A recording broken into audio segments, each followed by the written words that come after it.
नमस्कार प्रिय दर्शकों, एक बार फिर आपका स्वागत है। प्रिय दर्शकों, आज फिर एक नई कहानी, एक नया वीडियो लेकर के हम हाजिर हुए हैं। आज की जो कहानी है, आज का जो प्रसंग है, यह बड़ा ही ज्ञानवर्धक है, बड़ा ही मोटिवेशनल है। प्रिय दर्शकों, बूढ़े गिद्ध ने बताया कि आदमी को इन 3 स्त्रियों से बचकर रहना चाहिए, कंगाल करके छोड़ती है। प्रिय दर्शकों, कहानी शुरू करने से पहले अगर आप हमारे चैनल पर पहली बार आए हैं तो चैनल को सब्सक्राइब करें, बेल आइकॉन ऑन करें, अच्छे कमेंट किया करें ताकि हर आने वाले वीडियो का नोटिफिकेशन सबसे पहले आपको मिले और प्रिय दर्शकों आप उसका फायदा उठा सके। तो शुरू करते हैं प्रिय दर्शकों आज की यह प्यारी सी कहानी, यह प्यारा सा वीडियो। प्रिय दर्शकों, प्राचीन समय की बात है। पूर्व देश में चित्रकूट एक शहर था जहां राजा सत्यजीत राजधानी थी। राजा सत्यजीत बड़ा ही प्रतापी राजा था और सदैव प्रजा के हित में काम किया करता था। उसके द्वार पर किसी तरह की आस लेकर आने वाला व्यक्ति कभी निराश नहीं जाता था। राजा हर प्रकार से उसकी सहायता करता था। चारों तरफ राजा सत्यजीत की खूब प्रशंसा होती थी। एक दिन की बात है, राजा के मन में विचार आया कि आज मुझे आखेट के लिए जाना चाहिए, क्योंकि जंगल में प्रसिद्ध चंदन वन है। और उस वन में से राजा सत्यजीत के पास कुछ ऋषि मुनियों ने आकर की शिकायत की थी कि हे राजन, इस चंदन वन में एक राक्षस रहता है और वह राक्षस प्रतिदिन 2 ऋषि मुनियों का आहार करता है। उस राक्षस से आप हमारी रक्षा करें। यह बात जब राजा ने सुनी तो अपने सेवकों को बुलाया और सेवकों से कहा कि मेरे लिए एक सुंदर सा तेज दौड़ने वाला घोड़ा तैयार करो और आज हम आखेट के लिए चंदन वन में जाएंगे और यदि हमें वह राक्षस मिला तो आज हम उसका वध कर देंगे। प्रिय दर्शकों, राजा के सेवकों ने वायु के वेग से चलने वाला सुंदर सा एक घोड़ा जीन कस करके तैयार कर दिया और उसके बाद राजा सत्यजीत उस घोड़े पर सवार हो गए। तीव्रगामी घोड़े पर सवार होकर राजा आखेट करने के लिए उसी वन की दिशा में निकल पड़े। प्रिय दर्शकों, उसी चंदन वन में एक हिडिंब नाम का राक्षस और उसकी बेटी हिडिंबा रहा करती थी। हिडिंबा अपने पिता के लिए भोजन का प्रबंध किया करती थी, क्योंकि हिडिंब असुर के हाथ पैर नहीं थे। वह एक गुफा में पड़ा रहता था और उसकी जो लड़की थी वह यात्रियों को अपना सुंदर रूप दिखाकर लुभाती थी। साधु संतों को बहाना बनाकर उनसे शादी की बात कहकर गुफा के अंदर बुलाकर ले जाती थी और गुफा के अंदर पहुंचने पर राक्षस हिडिंब उन्हें खा जाया करता था और कामी पुरुष उसके रूप पर आसक्त होकर अतिशीघ्र उसके साथ चलने को राजी हो जाते थे। वह हर रोज नए नए राहगीरों से मिलती थी और उनसे कहती थी कि तुम मेरे पिता के पास चलो, मैं तुम्हें शादी करने के लिए अपने पिता के पास ले जाना चाहती हूं। और वहां उनको लेकर के जाती थी। तब तक रात्रि हो जाती थी, क्योंकि दिन में यदि कोई यात्री उस गुफा में प्रवेश करता था, सुबह दूर बैठा हुआ विशालकाय राक्षस उसे दिख जाता था। रात्रि का फायदा उठाकर उस व्यक्ति को गुफा के अंदर ले जाती थी और गुफा के अंदर बहुत ही सकरे मार्ग से निकलती थी। उसी सकरे मार्ग पर उसका पिता हिडिंब असुर बैठा होता था। अब तो वे दोनों मिलकर उस व्यक्ति का भोजन बना लेते थे। इसी प्रकार मनुष्यों को मारकर खाते हुए उन्हें बहुत समय बीत गया। आज राजा सत्यजीत भी उसी वन में जा पहुंचा जिस वन में वह राक्षस रहता था। राजा सत्यजीत जानबूझकर उस वन में गया था। मुझे उस राक्षस को मारना है जो आए दिन लोगों को अपना शिकार बनाता है। जैसे ही राजा ने उस चंदन वन में प्रवेश किया तो हिडिंब असुर नामक दैत्य को मानव की खुशबू आने लगी और अपनी पुत्री से बोला, बेटी देखिए, आज कोई मनुष्य इस मार्ग से निकल रहा है, तुम शीघ्रता से जाओ, मुझे बड़ी सुंदर खुशबू आ रही है और ऐसा लगता है कि आज तो हमें भरपेट भोजन मिलने वाला है।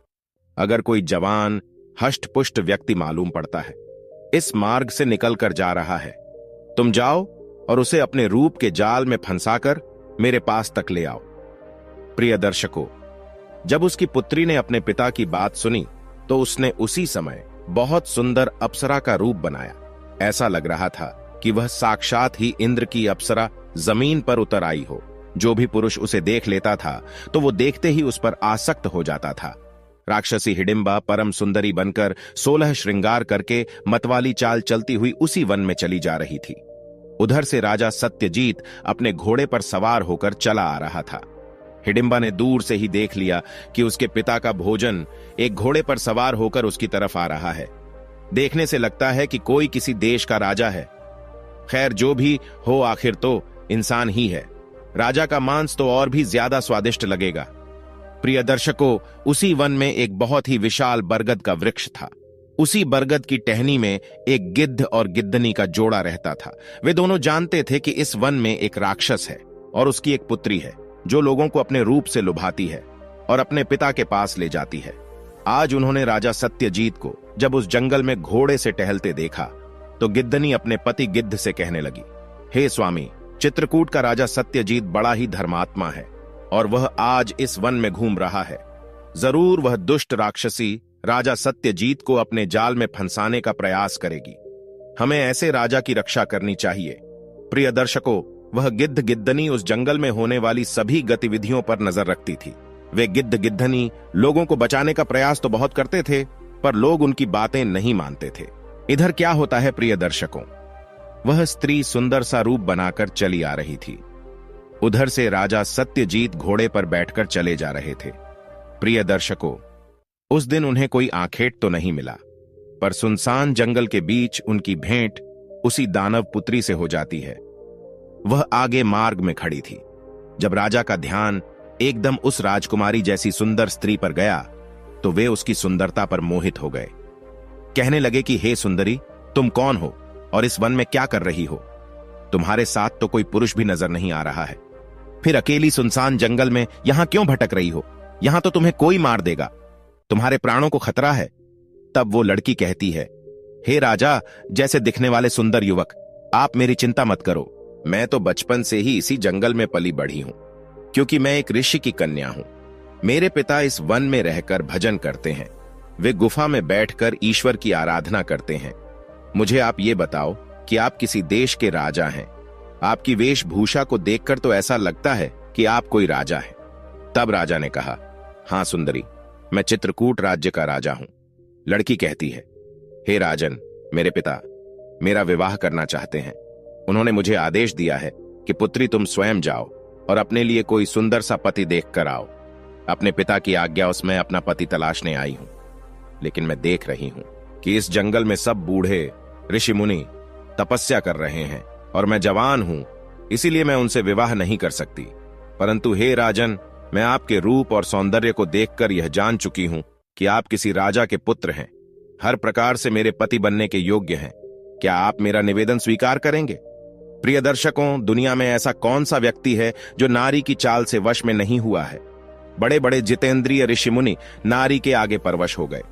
राजा सत्यजीत तो बहुत छोटी सी चीज थे। उस दुष्ट राक्षसी ने अपने यौवन के जाल में राजा सत्यजीत को बुरी तरह जकड़ लिया। प्रिय दर्शकों, काम के वशीभूत होकर आदमी अपना अच्छा बुरा सोचना भूल जाता है। उस समय वह मतवाला हो जाता है। राजा सत्यजीत कहने लगे, यदि तुम मुझे पति रूप में चुनना चाहती हो तो मैं तुम्हारी इच्छा का स्वागत करता हूं। मैं भी तुम्हें अपनी पत्नी के रूप में पाकर अपने आप को सौभाग्यशाली समझूंगा। राजा बोला, हे मृगनयनी, मैं तुमसे विवाह करने को तैयार हूं, परंतु तुम्हारे पिता कहां हैं? तब राक्षसी कहती है, हे राजन, मेरे पिता गुफा में तपस्या कर रहे हैं और वह इस समय ध्यान मग्न मुद्रा में बैठे हैं। इसलिए हे महाराज, आपको 2 घड़ी इंतजार करना पड़ेगा। मैं ये खबर जाकर अपने पिता को देती हूं।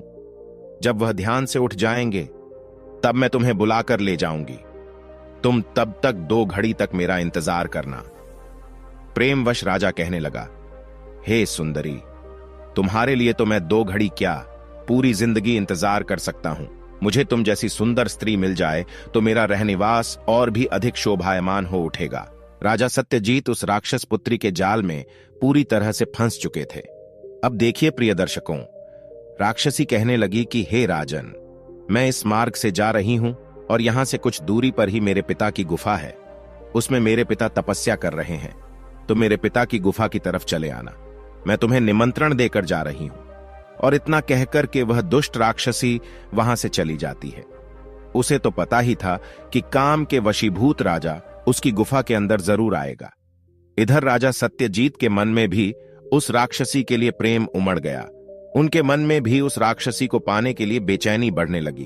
अब तो राजा के लिए 2 घड़ी का समय 2 वर्षों के समान लग रहा था। सोच रहे थे कि 2 घड़ी का समय कब निकलेगा ताकि मैं उस स्त्री को प्राप्त कर सकूं। इधर वह गिद्ध उसी स्थान पर बैठा हुआ राजा की हालत को देख रहा था। उसने जान लिया कि राजा सत्यजीत उस दुष्ट राक्षसी के चंगुल में फंस चुका है। यदि 2 घड़ी के बाद ये उस गुफा के अंदर चला गया तो उस राक्षस का भोजन बन जाएगा। तभी वह गिद्ध पेड़ से उड़कर के राजा के समक्ष आ जाता है। गिद्ध कहने लगा, हे मुसाफिर, मुझे आप कोई विद्वान तेजस्वी कोई राजा मालूम पड़ते हैं। तब राजा कहता है, हाँ गिद्धराज, आपने सही पहचाना, मैं एक राजा हूं, परंतु आपका मेरे समक्ष आने का क्या प्रयोजन है। तब गिद्ध कहता है, हे राजन, तुम जो काम करने जा रहे हो वह तुम्हारे लिए बहुत बड़ी मुसीबत बन सकता है। वो लड़की किसी भी तरह से तुम्हारे योग्य नहीं है। तुम व्यर्थ उस पर पागल हो रहे हो। भलाई इसी में है कि तुम उसे भूलकर यहां से लौट जाओ। प्रिय दर्शकों, यह बात सुनकर राजा कहने लगा कि हे गिद्धराज, क्या तुम्हारी बुद्धि मारी गई है जो तुम मुझसे ऐसा कह रहे हो। तब गिद्ध बोला कि नहीं राजन, मेरी बुद्धि नहीं मारी गई है। जरा सोचो, क्या तुमने उस स्त्री के कुल खानदान का पता लगाया है? क्या उसके गोत्र के बारे में तुम जानते हो? उसकी क्या जाति है, क्या तुम ये सब जानते हो? राजा बोला, नहीं, मैं उसके बारे में इतना सब तो नहीं जानता, पर इतना जानता हूं कि वह जैसी भी है मेरे योग्य है। तब गिद्ध समझाते हुए बोला, हे राजन, तुम इस समय काम के वशीभूत हो और मैं जानता हूं कि इस समय आपको मेरी बातें बुरी लग रही होंगी। आपकी दृष्टि में मैं शत्रु दिख रहा हूं, क्योंकि सच है, कामी पुरुष को, लोभी पुरुष को, मूर्ख और क्रोध के वशीभूत को अपने हितैषी का भी समझाना बुरा लगता है। हे राजन, मैं आपका शत्रु नहीं हूं, आपका हितैषी हूं।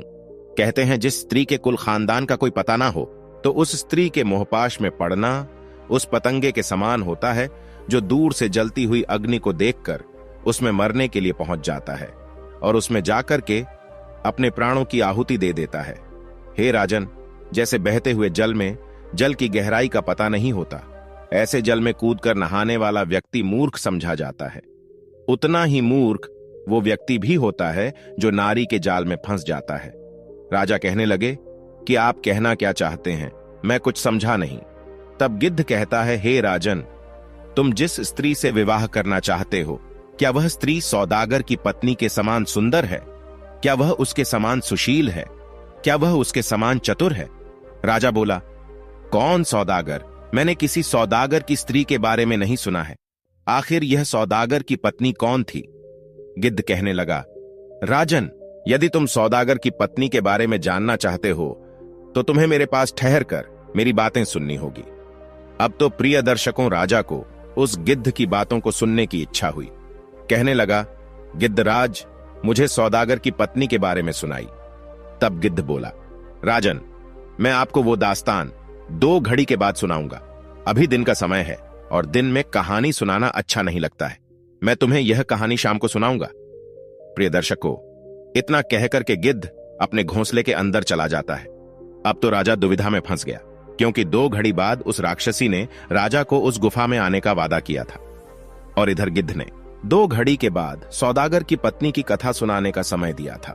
प्रिय दर्शकों, वह गिद्ध अपनी चालाकी से उस राजा को रोकना चाहता था कि राजा मेरी कहानी को सुनने लगे और वहां जाने से बच जाए, परंतु राजा तो उस मोहपाश में बंधा हुआ था और इधर उसकी बातों को सुनकर राजा एक दौराहे पर खड़ा हो गया कि अब मैं किधर जाऊं। परंतु वह राजा था। कुछ बुद्धि जागृत हुई, ईश्वर का साथ मिला तो सोचने लगा कि मुझे उस सौदागर की पत्नी के बारे में जरूर जानना चाहिए कि आखिर सौदागर की पत्नी कैसी थी और यह गिद्ध सौदागर की स्त्री की इतनी बढ़ाई क्यों कर रहा है। मुझे जरूर आज की रात यहां ठहरकर वो कहानी सुननी चाहिए। प्रिय दर्शकों, धीरे धीरे 2 घड़ी का समय बीत जाता है। राजा उसी स्थान पर ठहरकर गिद्धराज के आने की प्रतीक्षा करने लगता है। थोड़ी देर के बाद गिद्ध भी आ जाता है। उधर वो राक्षसी उस गुफा के अंदर उसकी प्रतीक्षा कर रही थी कि अब तो राजा आता ही होगा तो मैं और मेरा पिता उसको अपना भोजन बना लेंगे। इधर गिद्ध कहने लगा, हे राजन, अब मैं तुम्हें सौदागर की पत्नी के बारे में बताता हूं, ध्यान देकर सुनो। इस प्रकार गिद्ध राजा सत्यजीत को सौदागर की पत्नी की कहानी सुनाने लगता है। कहने लगा, हे राजन, एक वीरपुर नाम का शहर था। उस शहर में एक बहुत बड़ा धनवान सौदागर रहता था। सौदागर का व्यापार देश विदेशों में चलता था। बहुत बड़ा पैसे वाला था। उसके सामने वहां के राजा भी महाराजा भी कम पैसे वाले मालूम पड़ते थे। तो एक दिन की बात है, सौदागर की मृत्यु का समय नजदीक आ गया। सौदागर जब मरणासन्न स्थिति में था तो सौदागर ने अपने बेटे को अपने पास बुलाया। सौदागर का एक बेटा था। मरते समय सौदागर ने अपने पुत्र को बुलाया और कहा कि हे बेटे, अब मेरा अंतिम समय आ गया है, मैं जा रहा हूं, फिर कभी नहीं लौटूंगा। तुम इस दुनिया में अकेले रह जाओगे। तुम मेरी कुछ बातों को सीख लो ताकि जीवन में तुम्हें काम दे और तुम कभी दुखी ना रहो। यह बात सुनकर के वह सौदागर का आज्ञाकारी पुत्र अपने पिता की बात को ध्यान से सुनने लगता है। सौदागर उसे समझाता है, देखो बेटे, जीवन जीने के लिए मेरी 5 बातें याद रखना। जीवन में कभी दुखी नहीं रहोगे। तो प्रिय दर्शकों, उधर वह गिद्ध उस राजा से कहने लगा कि हे महाराज, सौदागर मरते समय अपने पुत्र से बोला कि बेटे, मेरी 5 बातें याद रखना। पहली बात तो है कि तुम दुकान पर कभी भी धूप में मत जाना, हमेशा छाया में ही जाना। दूसरी बात है, तुम रोज भोजन में पकवान ही खाना। और तीसरी बात है, तुम हर हफ्ते एक नई पत्नी लेकर के आना। चौथी बात है, अगर तुम्हारी कभी शराब पीने की इच्छा हो तो शराब किसी बड़ी सी टंकी से पीना जिसमें शराब अधिक मात्रा में भरी हो। और 5वीं बात है, अगर तुम जुआ खेलने की इच्छा हो तो केवल होशियार जुआरियों के साथ ही जुआ खेलना। ये 5 बातें सौदागर ने अपने बेटे को समझाई और यह कहने के बाद उस सौदागर का प्राणांत हो जाता है। सौदागर के मरने के बाद सौदागर का बेटा बहुत दुखी होता है, अपने पिता की मृत्यु पर खूब रोता है। उसके बाद अपने पिता का अंतिम संस्कार करता है और पिता की समस्त क्रियाओं से निवृत्त होने के बाद मन में विचार करने लगा कि मेरे पिता ने मुझे 5 शिक्षाएं दी हैं। मुझे अपने जीवन में अपने पिता की इन 5 बातों को अपनाना चाहिए। प्रिय दर्शकों, इधर गिद्ध कहता है, हे राजन, सौदागर का बेटा भी नौजवान ही था। उसने अपने पिता की 5 बातों का अर्थ गलत निकाल लिया। वह अपने पिता की प्रत्येक बात को मानता था, लेकिन वह उन बातों का सही अर्थ नहीं समझ पाया था। उनके शब्दों के भावार्थ को नहीं पहचान पाया था। उसने अपने पिता की पहली बात का पालन इस ढंग से किया क्योंकि उसके पिता ने पहली बात यह बताई थी कि बेटा, जब भी तुम दुकान पर जाओ तो कभी धूप में मत जाना, हमेशा छाया में जाना। अब तो उसने क्या किया, अपने घर से लेकर दुकान तक जितनी भी रास्ता तय करना पड़ता था, उस रास्ते में कपड़े का तंबू लगवा दिया। पूरे मार्ग में उसने इस तरह कपड़े से वह रास्ता ढकवा दिया कि उसे धूप देखने को ही ना मिले। उसकी इस बेवकूफी ने उसका बहुत पैसा खर्च करवा दिया। अब तो वह रोजाना अपनी दुकान पर छाया में ही जाता था। उसका यह व्यवहार देखकर उसके जो मित्र थे वे उसके पागलपन पर हंसते थे कि उसका पिता भी पागल था जो अपने बेटे को ऐसी शिक्षा देकर गया है, और बेटा भी पागल है जिसने अपने पिता की मूर्खतापूर्ण बातों को अपने जीवन में उतार लिया है। उसने अपने किसी मित्र की बात पर ध्यान नहीं दिया और रोजाना उसी रास्ते से चलकर अपनी दुकान पर आ जाता था। उसके पिता ने दूसरी बात समझाई थी कि बेटा, हमेशा पकवानों का ही भोजन करना। तो उसने अपने पिता की दूसरी बात का इस ढंग से पालन किया कि अपने रसोइयों को उसने हुक्म दिया कि मुझे खाने में रोजाना पकवान बनाया जाए। प्रिय दर्शकों, अब तो जैसा उसके पिता ने कहा था वह रोज ही पकवान खाता था। भोजन में भी उसका बहुत पैसा खर्च होने लगा। इस प्रकार सौदागर की तीसरी बात थी कि हर हफ्ते एक नई पत्नी को लाना। प्रिय दर्शकों, हर हफ्ते पत्नी बदलने वाली बात सौदागर को बहुत भारी पड़ने लगी, क्योंकि हर हफ्ते एक नई पत्नी कहां से आए।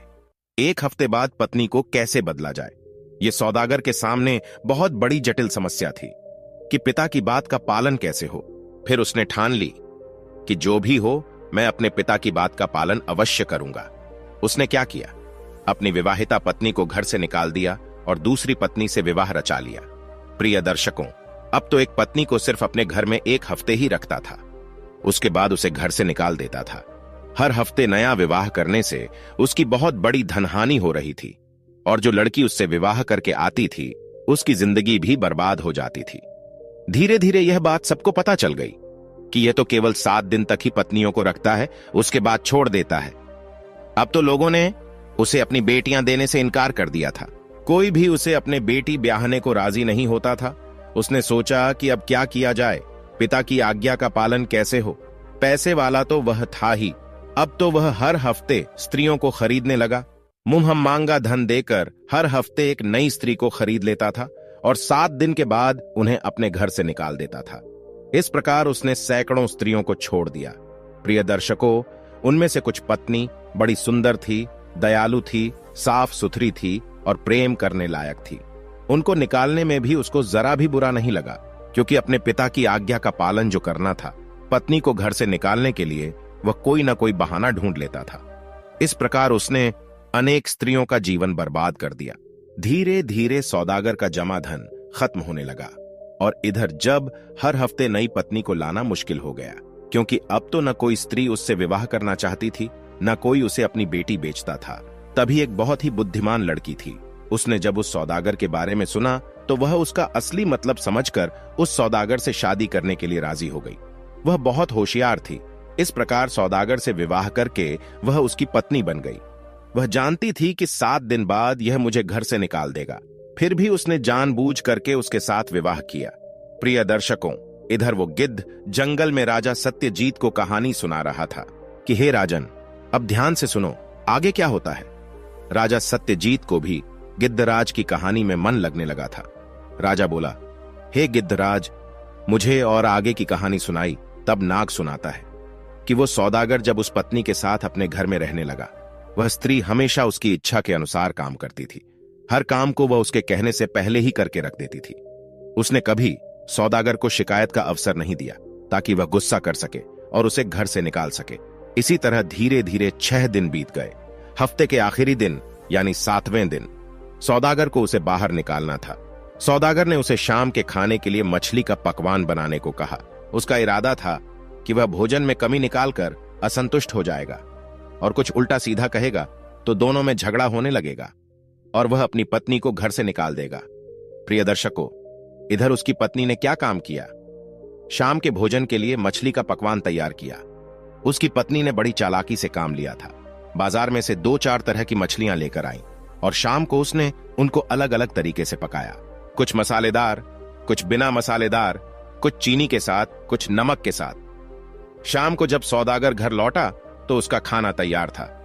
उसने जोर से चिल्लाकर के पूछा, क्या खाना तैयार है? तो उसकी स्त्री ने कहा, हां जी, खाना तैयार है। यह कहकर तुरंत ही उसने मीठे पकवान की प्लेट उसके सामने रख दी।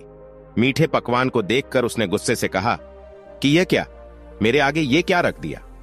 मुझे तो नमकीन पकवान चाहिए। सौदागर के इतना कहते ही पत्नी कहने लगी, अजी गुस्सा क्यों होते हो? मुझे पता था कि आपको मीठा पकवान पसंद नहीं आएगा, इसलिए मैंने तुम्हारे लिए नमकीन पकवान भी बनाया है। इतना कहकर उसने नमकीन पकवान की प्लेट उसके आगे रख दी। फिर सौदागर को कोई बहाना नहीं मिला तो उसने मछलियों में कमी निकाल दी।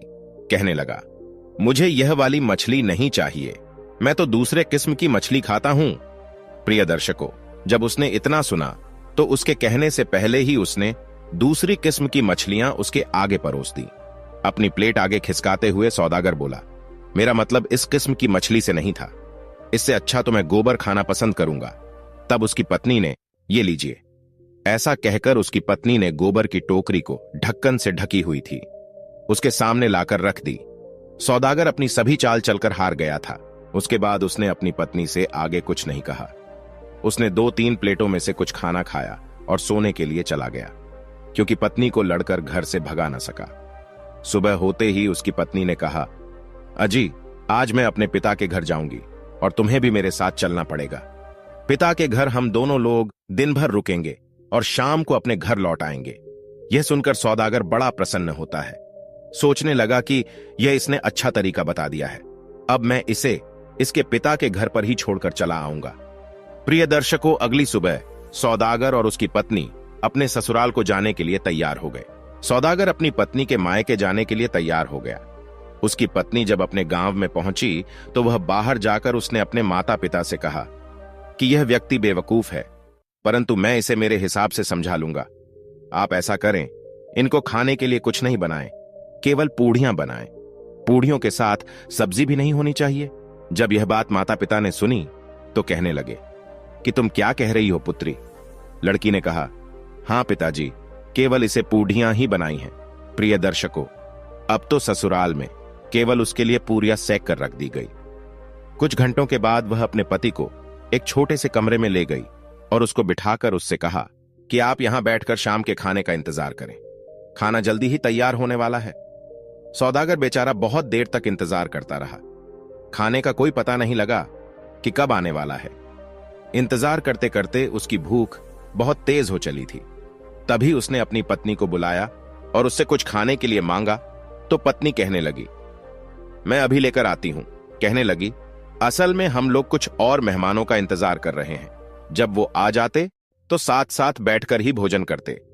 मुझे लगता है कि उन मेहमानों को कहीं मार्ग में देर हो गई है, इसलिए अब तक नहीं पहुंचे। चलो कोई बात नहीं, आपके लिए खाना तैयार है।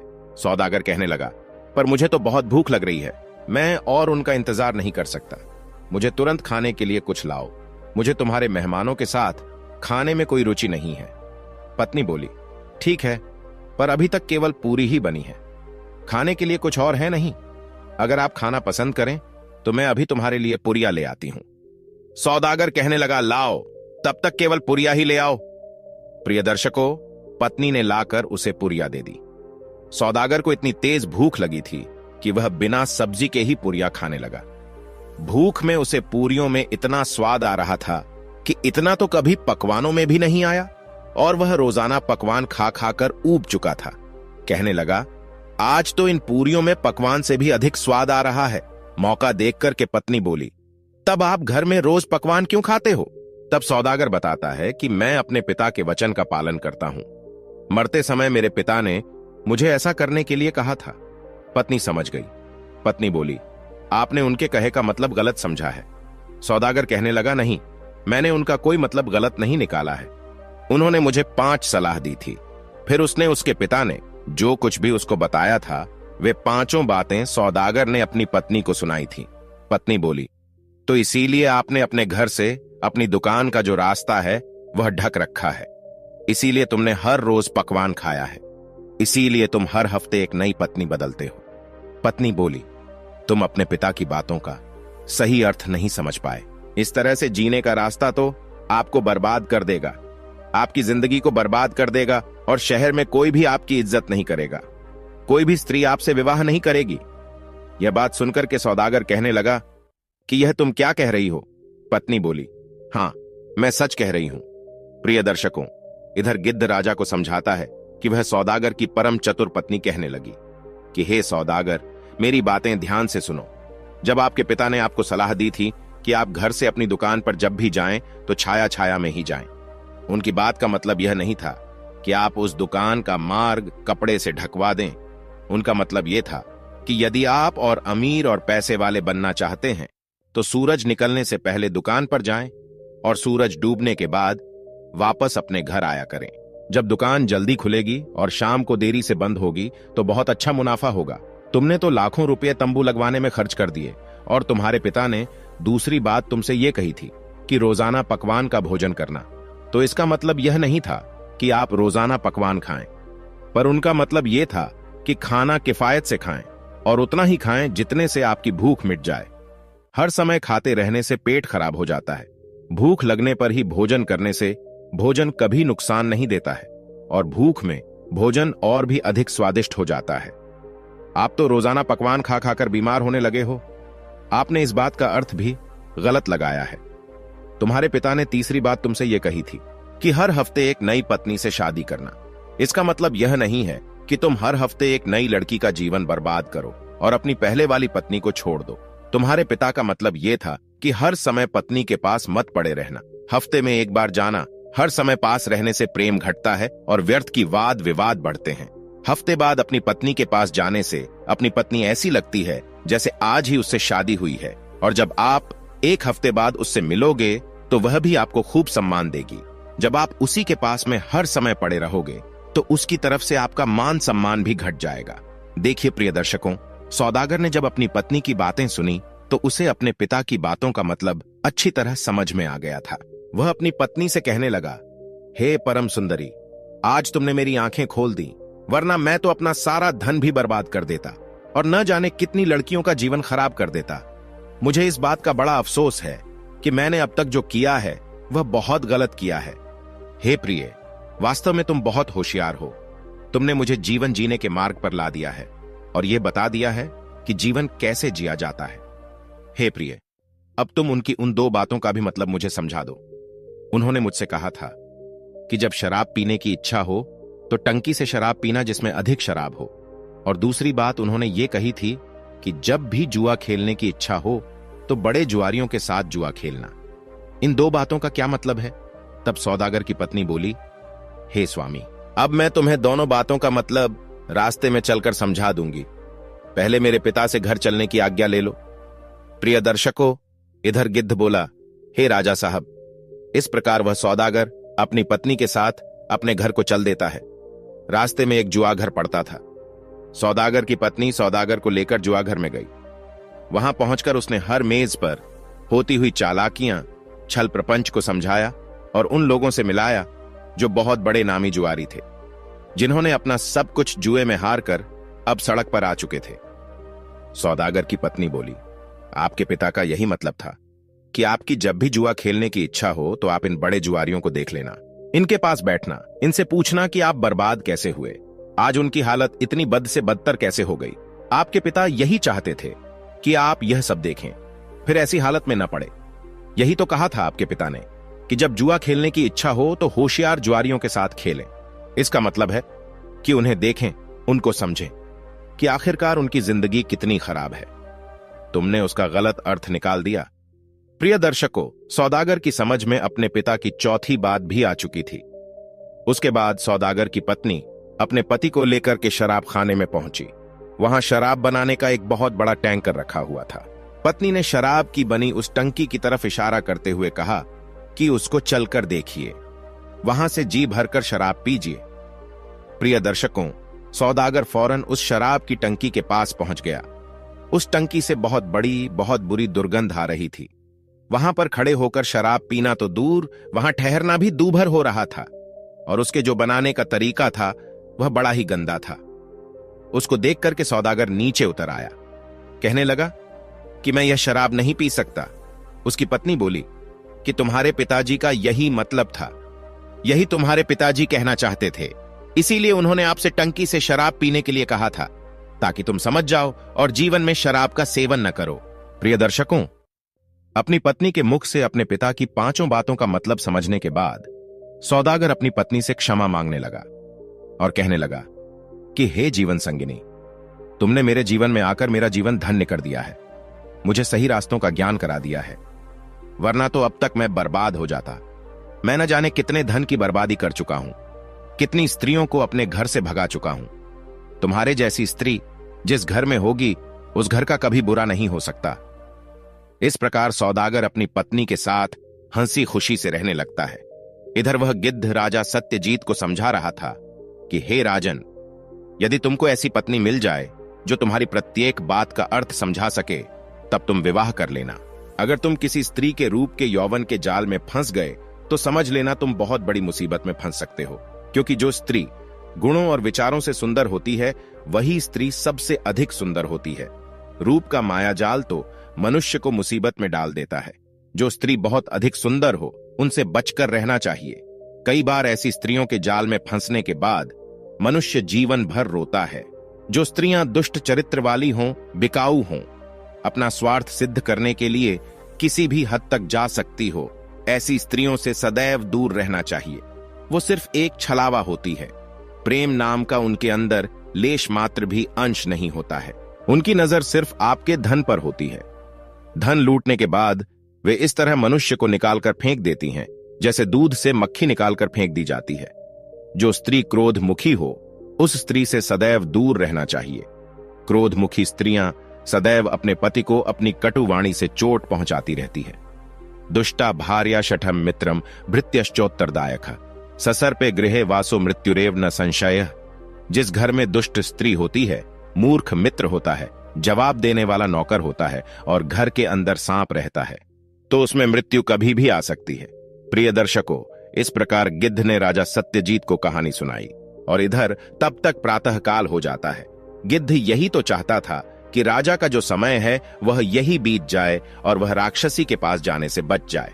प्रिय दर्शकों, हमारी आज की कहानी, आज का वीडियो यहां समाप्त होता है। हम उम्मीद करते हैं कि आपको यह कहानी पसंद आई होगी और आप इससे ढेर सारी प्रेरणा लेंगे। मिलते हैं अगली ज्ञान चर्चा के साथ अगले वीडियो में। तब तक के लिए नमस्कार, धन्यवाद।